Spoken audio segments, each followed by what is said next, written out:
All right, what's up, guys? Back with you here again, and I'm not sure why I'm showing you Alexander Pilosevic. I was sort of looking around a couple of players trying to figure stuff up.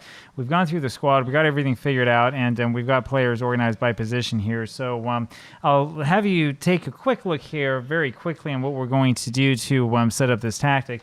I've actually already taken notes on a couple of different things, and I have kind of an idea of what we want to do. So, of course, we'll have a keeper. We will have a four at the back. The reason why I decided to do this is because we have some players who love playing back there who are young, who look good. That includes Cho Yong-kwan. There's a lot of spelling mistakes, by the way, here. This should be Y-O-U-N-G instead of Y-U-O-N-G.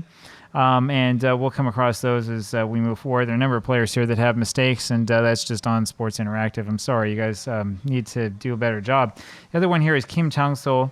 Kim Chang-so is going to play at left fullback because he's good. I mean, that's the thing. You get a fullback who's a good player like this, who's really young, who's like a new gen. When you get a player like that, let's hold on to him. We want to play this guy. We want to have this guy playing that position. I don't want to try to retrain him or anything like that. We'll just have him do what he likes to do. I mean, Kim Jin, yeah, I think could possibly play back there. We'll probably play him a little bit further forward there, I'm guessing. So we'll sort of see what we can sort of slap together with this. There are going to be a couple of players probably who are going to have to be rotated in and out and might end up playing some positions, especially this first season, that they may not especially like. That's just sort of the way that it is. But because that's definitely going to be four in the back.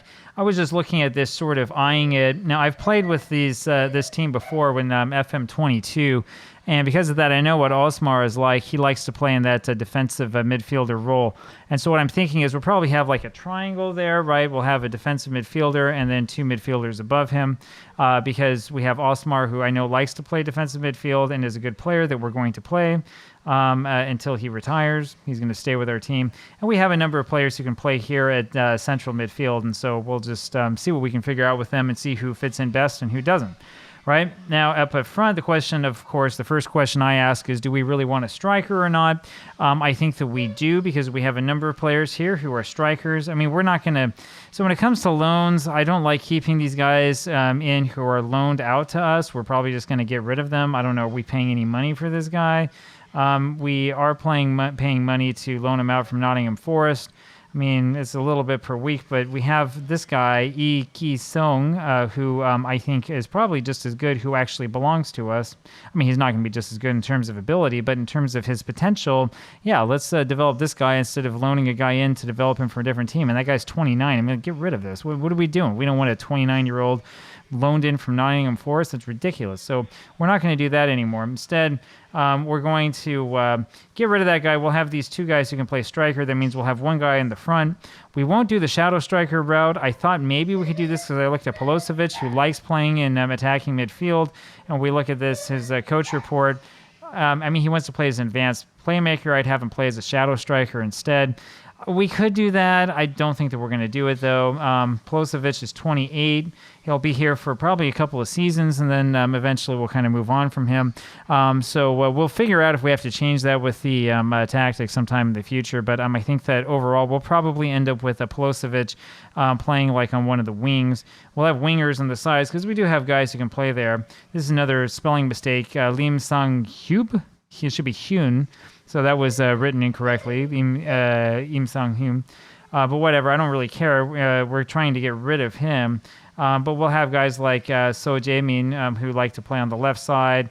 We have a couple guys in here somewhere who can play as a right winger, so like So Ho-jun. And we'll let those guys play where they want to play. I know that some of them don't necessarily have the ability to play at this level quite yet, but we'll show some faith in them and see if they can develop it.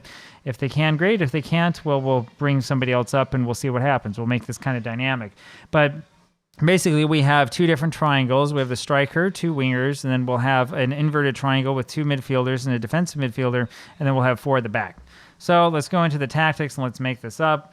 We could do tiki-taka, vertical tiki-taka. I think we probably should do something like this. Yeah, let's do a vertical tiki-taka, as I haven't really played with that yet.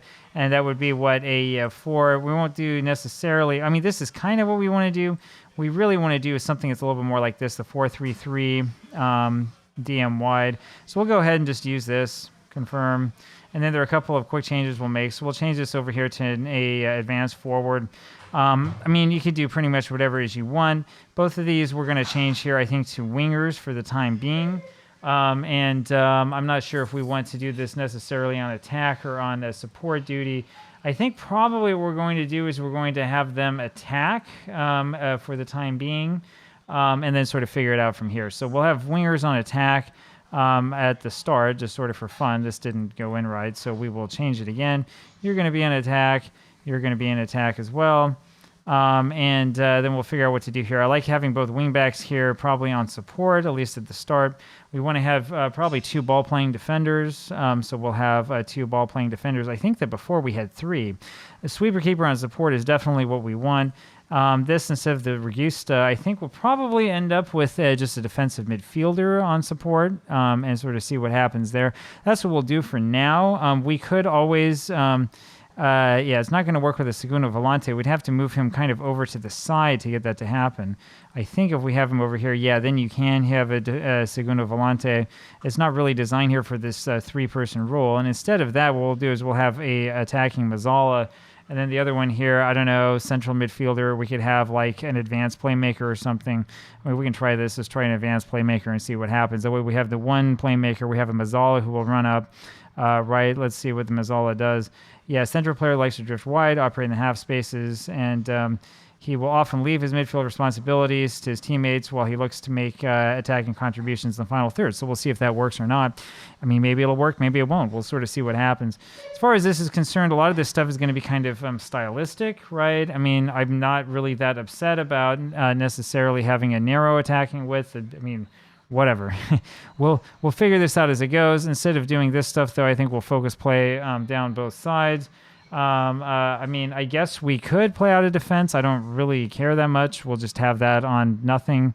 As far as passing is concerned, this is more a stylistic thing. I think that we do want to have shorter passing. Tempo is a good question. I don't really know what we want to do, so we'll just do standard. I don't like time wasting, so we won't do a lot of that. As far as working into the box is concerned, I don't care. We're not going to tell them what to do. We don't want to play for set pieces. I mean, be more expressive, be more disciplined. We'll just not worry about that too much. I do think that we do want to run a defense is what I would recommend doing, and sort of give that an idea. I mean, stuff like passing into space or not, I guess we can give that a try. That's what we did last time with the former tactic that we were using before, the 3 in the back, 3 in the front, strikerless. I don't know. We'll just sort of give this a look and sort of see what happens. Try to make it so that it's not necessarily, too crazy. Also, in terms of attacking width, I think we'll just make the standard because whatever. I'm not going to worry necessarily too much about the mentality right now. We'll see what happens and then make changes as we need to. I prefer a balanced mentality rather than having things that are totally like attacking. So there you have it. I think you always want to have counter press and counter on. I don't really see much of a reason not to. So, I mean, that's kind of what we're going to do. When it comes to like who to distribute it to, I really don't care. Can we, there we go. We want everything turned off because whatever. And the type of distribution, roll it out, throw long, short kicks, long kicks, I don't really care. We'll just let the keeper decide what he wants to do. Now here, remember, this is the difference between like the high block and the low block. When we have a sweeper keeper, we kind of want this to be either higher or much higher defensive line. That's the reason why you have it, right? And then the press as well can be high. It could be even higher than that if you want, but you have to be careful and make sure that your players are not too far stretched out, that they can still sort of like catch up with each other and stuff.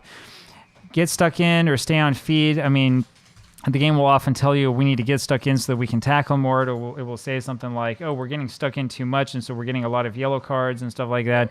We're just not going to do anything, I think, here at the beginning. I don't think that we care about crosses so much. I don't think that we care too much about the pressing trap. Defensive line, I think, is the big question. So, do we want to like step up the defensive line? Do we want to not do it? I mean, I don't know. I really don't know. So I think we're just going to leave this sort of the way it is right now because I'm not sure which one works. I do like preventing short goalkeeper distribution because sometimes you can get a interception. And then for trigger press, we want to have that be much more often so that we get these guys running around and moving. And there you have it. That's probably what our tactics going to look like here at the very beginning. We'll see if it works. If it doesn't work, then we'll make changes, right? It might be that we should go to positive instead of balance, given the number of attacking roles that we have. We can always do something else fun if we have players that suited, like we could take a wing back and make him attacking and take a winger, make it support or something like that. We'll take a look and see. We'll see what we have in terms of players. This is just sort of my guess based on what we have currently. And once you've created it, then you go over here to selection advice, and it'll tell you sort of how players fit in right away. We're not going to actually use this lineup. We're not going to use these guys loaned in. These guys with the flags on them, we're probably going to get rid of pretty soon, but this gives you kind of an idea of what this is looking like and how we're set up here in the beginning. And so there you have it. There in a quick nutshell is kind of how to create the tactic, right? There's other stuff you can do. As I've said before, I really like looking at what other people have done for ideas as to like the roles that you can have and ideas as to like what the setup looks like. The truth is that in the meta of football, there's not a whole bunch of different like things you can do. I mean, you can make stuff that's like really, I don't know, not symmetrical. You can make stuff that like looks really weird, but it's not that easy to get it to work right. So if you're going to do something that's totally out of left field, you really want to look at what other people have done first and try to like get an idea from that. It can work, but you kind of want to learn about it. Other thing is you need to give yourself some time or your players some time to get used to the tactic, because if you just like stick them in there and expect them to win everything right away, that's probably not going to happen. Give them a little bit of time and give them some space to get used to it first, and then once they've gotten used to what you're doing or they've gotten used to playing with each other, then I think you can go back and look at the tactic and figure out, okay, is what we're doing correct? Do we want to do more of this? Do we want to do less of this? Right? What exactly is what are we going for here? And is this working? Is this not working? And so on and so forth. Right? Really, in theory, in Football Manager, almost any kind of tactic you do will work. Almost tactics that are really defensive are going to be harder to make work, but in theory, you can make it work if you play around with it, right? So don't be afraid, to read what other people do, to look at successful tactics and try to figure out how they're made and how they work, and then just to experiment and to play around with it. That's why it's a game. It's fun. There you have it. We'll leave it at that. Talk to you later. Bye.